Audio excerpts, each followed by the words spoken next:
안녕하세요. 한국공론포럼 박태순입니다. 우리가 공론장 진행과 관련해서 공부를 하고 있습니다.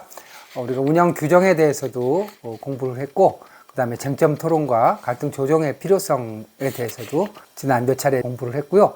오늘은 진행 절차 마지막에 해당된다고 볼 수가 있죠. 진행을 통해서 마지막으로 무엇을 하게 되나요? 일반적으로 모든 공론장이 그렇지는 않지만 일반적으로 논의 결과를 정리하면서 합의문을 작성을 하게 됩니다. 합의문이라고 하는 것은 의견이 일치된 부분을 문건으로 남기는 과정이라고 볼 수가 있는데요. 이번 시간과 다음 시간에는 합의문과 관련된 합의문 작성과 관련된 공부를 하겠는데요. 이번 시간에는 합의문 작성의 기본적인 원칙에 대해서 공부를 하고요. 다음 시간에는 실제로 합의문을 작성한 예를 가지고 말씀을 드리는 시간을 갖도록 하겠습니다. 자, 합의문이라고 하는 것은 공론장 논의에서 합의한 내용을 문서로 작성한 것이라고 볼 수가 있고요. 합의문은 참여자 전체의 동의에 기반해서 작성하는 것이다. 합의문이라고 하는 것은 공론장 구성의 목적과 진행에 대한 내용을 정리해서 육가원칙하에 작성하는 것이다. 이렇게 말씀을 드릴 수가 있고요. 그 다음에 이제 공론장 의제별로 합의한 내용을 정리하게 되고 운영 및 참여자의 연명, 날인 서명을 하는 것으로 구성된다. 이렇게 말씀드릴 수가 있습니다. 합의문 작성 원칙에 대해서 말씀을 드리겠는데 명확성, 공정성, 용이성, 향후 대책, 책임성 이렇게 5가지 정도로 정리를 해서 말씀드리겠습니다. 명확성, 합의문은 명확해야 되죠. 그래서 해석에 이론이 없도록 명확하게 기술을 해야 되고 이해관계가 없는 제3자가 봤을 때도 의미 전달이 명확하게 되도록 작성을 해야 됩니다. 일시, 장소, 주체, 실행 내용, 실행 방식 등을 구체적으로 기술을 하게 되는 것이고요. 자, 모호한 표현 같은 것은 사용해서는 안 됩니다. 예를 들면 성실히 노력하겠다, 최선을 다하겠다, 함께 노력하겠다. 이런 내용들은 그 기준을 어떤 정도가 성실한 건지 사람마다 다 그 기준이 다를 수가 있잖아요. 함께 노력한다라고 할 때, 이 함께 노력한다라고 하는 것 역시도 대단히 모호한 표현이죠. 그래서 이런 모호한 표현은 사용하지 않는 것이 바람직합니다. 그 다음에 합의문은 굉장히 공정하게 기술을 해야 됩니다. 그래서 우선은 명칭을 통일할 필요가 있습니다. 사회적인 지위나 사회적인 명칭 같은 것은 가급적이면 사용하지 않는 것이 좋고요. 누구누구님 아니면 그냥 이름만 쓰거나 하는 경우가 일반적이라고 볼 수가 있습니다. 다양한 이해관계자가 관여하는 경우에는 주어 선택의 균형을 이루어야 됩니다. 즉 A는 무엇이다 라고 하면 그 다음 합의문은 B는 무엇이다. 다시 A는 무엇이다. 또 B는 무엇이다. 이렇게 전체적으로 균형을 잡을 필요가 있다. 이렇게 이해를 하시면 되겠습니다. 분량에 있어서도 어느 정도 균형이 필요하다고 볼 수가 있고요. 그 다음에 감정이 표현된 형용사 같은 것은 사용하지 않는 것이 좋습니다.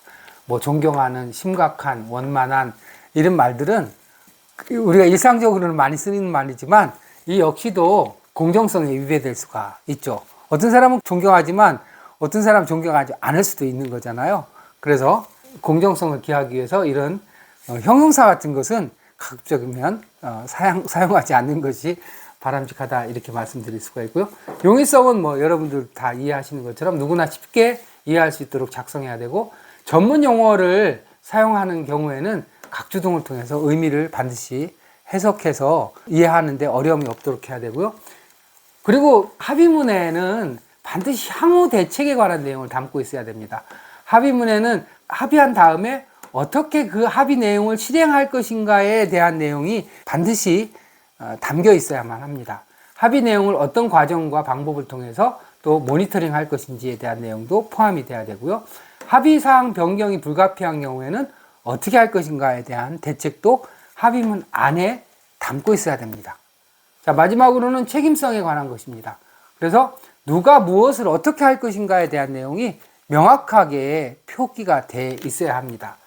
책임 주체와 대상을 명시할 필요가 있고 누가 무엇을 언제까지 어떤 방식으로 진행할 것인지를 기록하고 있어야 되고 또 때에 따라서는 약속 이행을 하지 않았을 경우에 어떻게 할 것인가 라고 하는 것에 대한 내용도 담는 것이 필요한 경우가 있습니다. 자, 이렇게 합의문이 작성이 되는 경우에 그 합의문이 갖는 효력은 무엇일까요? 공론장을 통해서 합의된 내용, 합의문은 어떤 효력을 갖게 되는 것일까요? 그리고 그 효력이 있다면 그 효력의 원천은 무엇일까요? 공론장을 통해서 나온 것들은 법적인 효력을 갖는 것인가요? 그렇지는 않죠.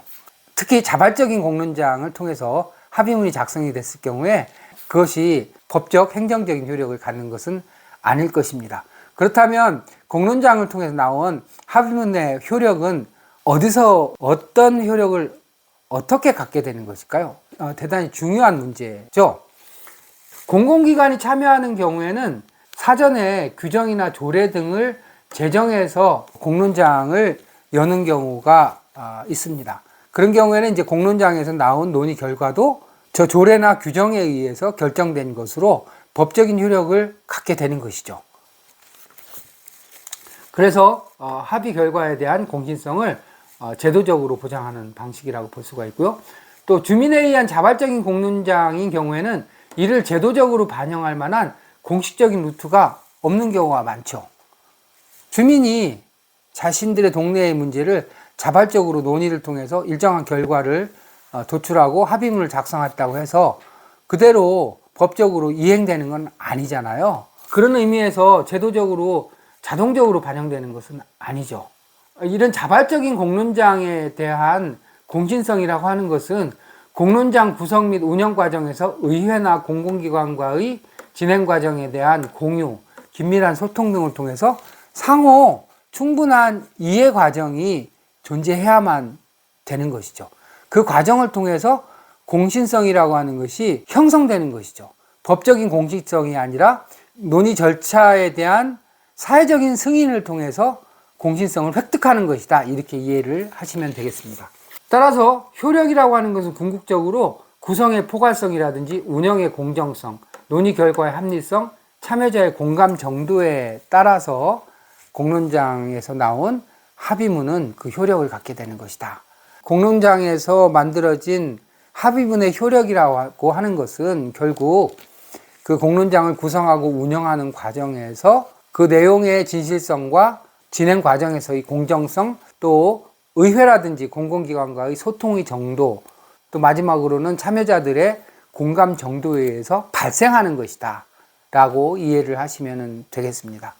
공론장을 통해서 합의가 갖는 그런 효력이라고 하는 것은 기존의 법과 제도를 통해서 형성되는 것이 아니라 공론장을 통해서 새롭게 생성되는 것이다. 이렇게 이해를 하시면 정확하겠습니다. 자, 조금 어려웠나요? 오늘 강의가 유익하셨다면 구독과 좋아요 부탁드립니다. 감사합니다.